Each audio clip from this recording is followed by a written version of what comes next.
95 लाख युवाओं को ट्रेनिंग मिली, लेकिन उनमें से 90 लाख युवा धरती पर थे ही नहीं। क्या आपने कभी ऐसे भूतों के बारे में सुना है जो बैंक अकाउंट चलाते हैं? स्किल इंडिया के नाम पर एक ऐसा खेल खेला गया जहां इंसान गायब थे, लेकिन 10,000 करोड़ का फंड ठिकाने लगा दिया गया।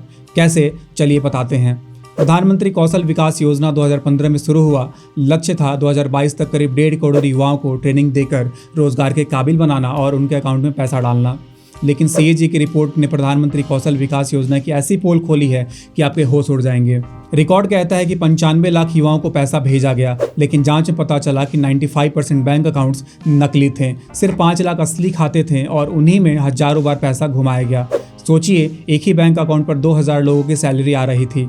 करीब 36% कैंडिडेट्स के कॉन्टैक्ट डिटेल्स, मोबाइल नंबर और ईमेल्स फर्जी थे।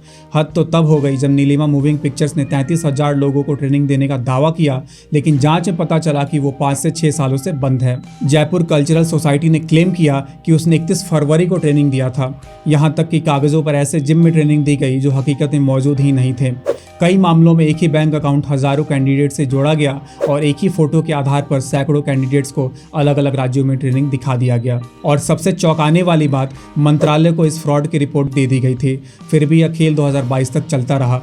करीब 10,000 करोड़ रुपए युवाओं के नाम पर लूट लिए गए और सिस्टम सोता रहा, या शायद सिस्टम ने ही ऐसा सिस्टम बनाया था।